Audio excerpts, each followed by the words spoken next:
What's up, Team Buckhouse? In today's video, we're gonna talk about speed management and like how do you know if you have the right speed for the rail that you want to hit or for the jump that you want to hit. You know, we're getting to the end of the season where all of a sudden it could be snowing and then tomorrow it could be like 70 degrees and super warm and slushy, and all of that's gonna mess with your speed. So you need to have like this mental rhythm, this cadence, this like idea of like, am I going the right speed for this feature? And let's go talk about it. We're gonna kind of do this like a flow status. We're gonna like flow through the park and I'm just gonna talk to you guys. So here we go.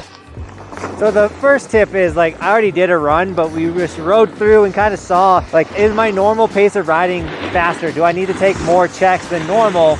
Or like, if how I normally snowboard feel normal? Like today feels fast, it's a firmer day, it's kind of icier. So like, I'm gonna roll this feature and I know I'm naturally going a little faster than if it was like a soft snow day. See how it's too big there? So now we're gonna roll into the jump section.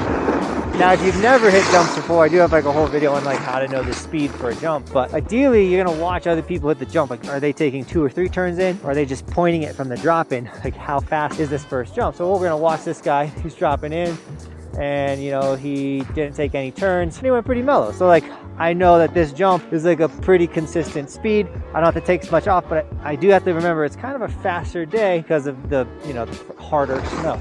So we're gonna drop in. Just kind of rolling in, not doing anything extra. Pop. All right, we went a little big right there, so we're gonna kind of slow down a little bit. That's the money spot. We got the little speed. Oh. So the big thing we just did on that jump line is we used our first jump to dictate our speed for the next 2. So we went big on the first jump, deep or whatever, and I was like, hey, I actually can take some speed off going into the next 2 jumps because, you know, I went a little fast. So don't be afraid to like still go for the next jump if you went a little big or you went a little fast. The one thing though is if you go a little short, like you didn't have enough speed, it might be a little dangerous trying to charge the second jump because you might, you know, knuckle that one and that one's gonna be bigger. So try and make sure that if you have too much speed, you can take some off. If you don't have enough speed, you might want to bail on the jump line. Now let's roll over and hit some more rails. One thing that I like to do with rails is I will judge the speed of the rails on a more mellow rail before I hit a gnarly rail. So I'm gonna be like, okay, I'm gonna hit a rail that I've hit tons of times. I'm confident, I understand the speed of this rail. So if this rail hits normal, then I know when I hit a big, gnarly, scarier rail, I don't have to worry about it. So like this is a simple down 2. I'm gonna go a little mellow. Hit nice. The other thing too is if you're hitting down rails or like rails that give you momentum, you don't have to go fast in them. Sometimes if you go too fast into a rail like that, you'll land into like the kink or you'll just overshoot the whole rail. So if it's kind of a down rail, you actually get to go a little slower into it than if it's just like a flat rail. Flat rails, you're gonna want to carry more speed. Anything that's like 10 feet or shorter, it's pretty mellow, you can take a slower speed into. Anything that's gonna be larger than that, like you gotta go fast. The bigger the feature, the faster you gotta go. The smaller, the slower you go. Kind of common sense, but you gotta say it. So we got this Z coming up. I'm gonna go like a mellow speed into this guy.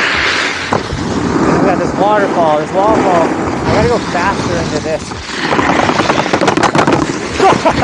I feel like if I would've went a little faster, I would've got that thing fully clean. I kind of was running out of speed through the last part of it. All right, for jumps, you always wanna go a little faster if you're gonna spin.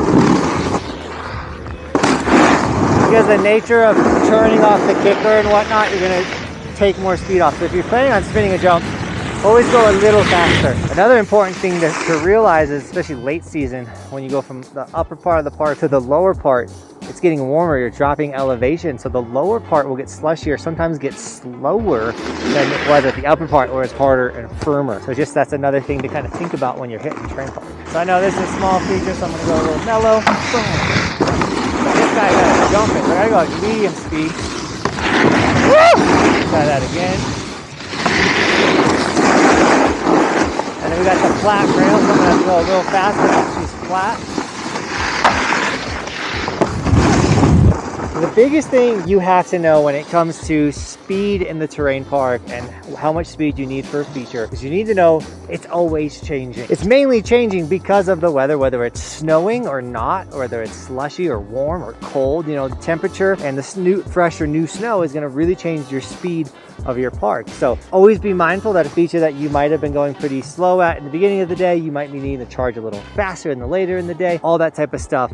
But basically try to get comfortable with the speed that you're going to take into the majority of your features, and then just judging off the size of the feature, you know, you might have to turn that speed up a little bit or turn it down just a little bit. So I hope this video did help you. I do love like walking you guys through a run with it like that. It's super fun. I hope you guys enjoyed it. If you did, subscribe to this channel. We make a ton of how-to content. We also have the strongest ski and snowboard community on the internet. And with that, Team Buckhouse, thank you so much for shredding with me today. And as always, thanks for watching. Keep evolving. We'll see you tomorrow, another video. It's daily on the Snowboard channel. We do stuff like this daily.